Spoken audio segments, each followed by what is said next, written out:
بسم اللہ الرحمن الرحیم۔ ناظرین، ہم لوگ نماز اور نماز کے ہر رکعت میں سورۃ فاتحہ کی تلاوت کرتے ہیں اور اس میں ہم یہ دعا کرتے ہیں کہ اے اللہ ہمیں سیدھی راہ دکھائیے، یعنی ان لوگوں کا راستہ جن پر آپ نے انعام فرمایا ہے، ان لوگوں کا راستہ نہیں جن پر آپ کا غضب ہوا، اور نہ ان لوگوں کا جو گمراہ ہوئے ہیں۔ یہ انعام یافتہ لوگ کون ہیں جن کی راہ دکھانے کی دعا کرائی گئی؟ ان میں سے پہلے حضرات انبیاء کا قدسی صفت گروہ ہے۔ انبیاء کی تعلیمات اور ان کا طریقہ حیات افسوس کہ ان کی امتوں نے گم کر دیا ہے اور وہ انسانی ملاوٹوں اور آمیزشوں کا شکار ہو کر رہ گیا۔ اس سے مستثنیٰ صرف پیغمبر اسلام جناب محمد الرسول اللہ صلی اللہ علیہ وسلم کی سیرت طیبہ اور اسوہ حسنہ ہے، کیونکہ خود اللہ تعالیٰ نے آپ صلی اللہ علیہ وسلم کی تعلیمات کی حفاظت کا وعدہ فرمایا ہے۔ آج ہم آپ کو حضور پاک صلی اللہ علیہ وسلم کے روزمرہ کے معمولات کے بارے میں تفصیل سے آگاہ کریں گے کہ حضور پاک صلی اللہ علیہ وسلم نماز فجر اور عصر کے درمیان کیا کرتے تھے،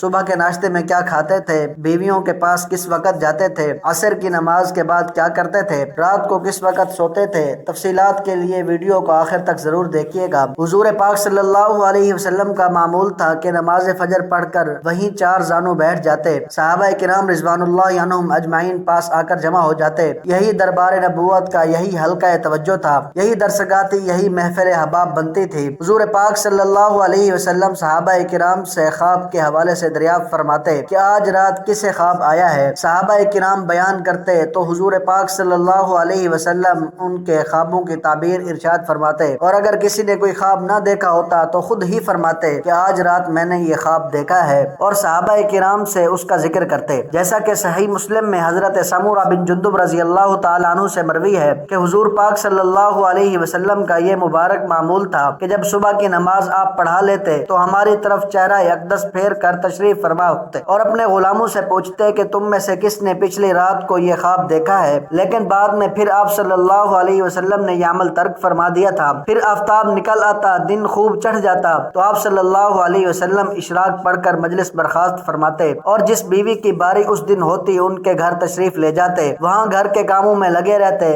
اکثر گھر کے مختلف کام خود ہی انجام دیتے، دن میں صرف ایک بار ہی کھانا تناول فرماتے اور کبھی کبھی 2 مرتبہ بھی نوش فرماتے، اور دوپہر میں آرام فرماتے۔ عربوں کے یہاں ناشتے کا رواج نہیں تھا، ان کے یہاں صرف 2 کھانے تھے، یعنی دوپہر سے کچھ پہلے کا کھانا، دوسرا عشاء یعنی شام کا کھانا جو عام طور پر عصر کے بعد کھا لیا جاتا تھا۔ حضرت عائشہ صدیقہ رضی اللہ تعالی عنہا بیان کرتی ہیں کہ نبی کریم صلی اللہ علیہ وسلم کے اہل خانہ نے ایک دن میں کبھی 2 مرتبہ ایسا کھانا تناول نہیں فرمایا جن میں ایک وقت کھجوریں نہ ہوں، گویا خانہ اقدس میں 2 وقت کھانے کا اہتمام ہوتا تھا۔ اس سے ہم یہی نتیجہ نکال سکتے ہیں کہ رسول اللہ صلی اللہ علیہ وسلم دن میں 2 وقت کھانا تناول فرماتے تھے۔ البتہ احادیث میں آتا ہے کہ نبی کریم صلی اللہ علیہ وسلم کی عادت مبارکہ یہ تھی کہ آپ صلی اللہ علیہ وسلم نہار منہ شہد ملا پانی پیتے تھے۔ ایک طبی فائدہ یہ ہے کہ حافظ ابن القیم رحمہ اللہ فرماتے ہیں کہ شہد کو نہار منہ پینا اور چاٹنا بلغم ختم کرتا ہے، معدے کے اندرونی حصے کو صاف کرتا ہے، یعنی یہ ایک قسم کا حضور پاک صلی اللہ علیہ وسلم کا ناشتہ ہوتا تھا۔ حضور پاک صلی اللہ علیہ وسلم نماز ظہر باجماعت پڑھ کر اکثر مدینہ کے بازاروں میں گشت کرتے، دکانداروں کا معائنہ و احتساب فرماتے، ان کا مال ملاحظہ فرماتے، ان کے مال کی اچھائی برائی جانتے، ناپنے تولنے کی نگرانی فرماتے کہ کہیں کم تو نہیں تولتے، بستی اور بازار میں حاجت مند ہوتا تو اس کی حاجت پوری کرتے۔ حضور صلی اللہ علیہ وسلم عصر کی نماز باجماعت پڑھ کر ازواج مطہرات سے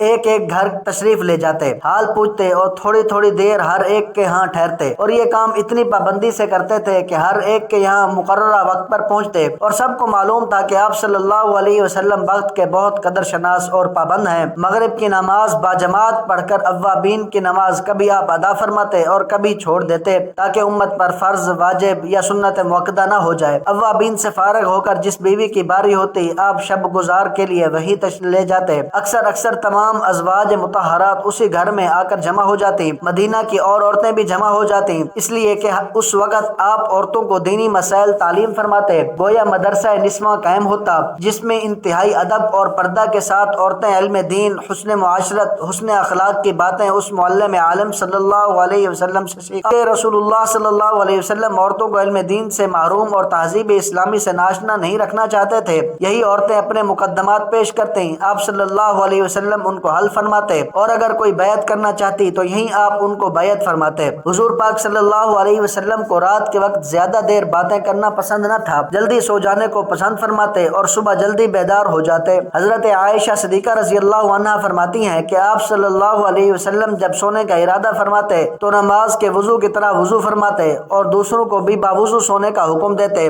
کیونکہ باوضو سونے سے شیاطین و جنات اور پریشان کرنے والے خوابوں سے حفاظت ہوتی ہے۔ نیز ایک فرشتہ پوری رات اس کے ساتھ ہو جاتا ہے اور جب وہ کروٹ لیتا ہے تو فرشتہ کہتا ہے کہ اے اللہ اس بندے کی مغفرت فرما کہ اس نے رات باوضو گزاری، اگر اسی حال میں انتقال ہو گیا تو شہادت کا مقام پائے گا۔ آپ صلی اللہ علیہ وسلم کا معمول تھا کہ سونے سے پہلے مسواک کرتے۔ حضرت ابو ہریرہ رضی اللہ تعالیٰ عنہ سے مروی ہے کہ رسول اللہ صلی اللہ علیہ وسلم اس وقت تک آرام نہ فرماتے جب تک مسواک نہ فرما لیتے۔ اطباء کہتے ہیں کہ مسواک دانتوں کی صفائی، معدے کی صحت و قوت کا باعث ہے اور مریض کے لیے خاص طور پر سونے سے پہلے دانتوں کی صفائی بہت ہی مفید ہے۔ جب آپ صلی اللہ علیہ وسلم سونے کا ارادہ فرماتے تو مشکیزے کا منہ باندھ دیتے، کھانے کی چیز ڈھانپ دیتے، چراغ گل کر دیتے اور دروازہ بند کر دیتے۔ اور آپ صلی اللہ علیہ وسلم نے امت کو بھی اس کا حکم فرمایا ہے کہ ڈھکی ہوئی چیز شیطان کی در اندازی سے محفوظ ہو رہتی ہے۔ رسول اللہ صلی اللہ علیہ وسلم نے فرمایا کہ وہ شیطان بند دروازے کو نہیں کھولتا، ڈھکن کو نہیں ہٹاتا، مشکیزہ کا بندہ ہوا منہ نہیں کھولتا۔ سونے سے پہلے آپ صلی اللہ علیہ وسلم قرآن کی چند صورتیں ضرور تلاوت فرماتے۔ سورہ ملک اور حامیم سجدہ اور الف لام میم سجدہ پڑھنے کا عام معمول تھا۔ حضرت جابر رضی اللہ تعالیٰ عنہ سے روایت ہے کہ رسول اللہ صلی اللہ علیہ وسلم اس وقت تک نہیں سوتے جب تک سورہ الف لام میم سجدہ اور سورہ ملک نہ پڑھ لیتے۔ حضرت انس رضی اللہ تعالیٰ عنہ کی روایت میں سورہ ملک اور حامیم سجدہ کا ذکر ہے۔ اسی طرح کبھی آپ صلی اللہ علیہ وسلم سورہ زمر اور سورہ بنی اسرائیل کی تلاوت فرماتے اور کبھی مسبحات کی تلاوت کرتے۔ مسبحات سے مراد وہ صورتیں ہیں جن کی ابتدا تسبیح سے ہوتی ہے۔ آپ صلی اللہ علیہ وسلم دائیں ہاتھ کو رخسار کے نیچے رکھ کر اسی پہلو پر آرام فرماتے۔ حضرت برا بن عازب رضی اللہ تعالیٰ عنہ روایت کرتے ہیں کہ جب آپ صلی اللہ علیہ وسلم بستر پر تشریف لاتے تو دائیں پہلو پر آرام فرماتے اور دائیں ہاتھ کو رخسار کے نیچے رکھ لیتے۔ ملا علی قاری رحمۃ اللہ علیہ نے لکھا ہے کہ بائیں کروٹ پر لیٹنا قلب کے لیے نقصان دہ ہے، نیز دائیں کروٹ لیٹنے کی صورت میں قلب لٹکا رہتا ہے، نیند سے طبیعت بوجھل نہیں ہوتی اور یہ کیفیت بیدار ہونے میں زیادہ معاون ہے۔ اللہ پاک ہمیں عمل کرنے کی توفیق عطا فرمائے، آمین ثم آمین۔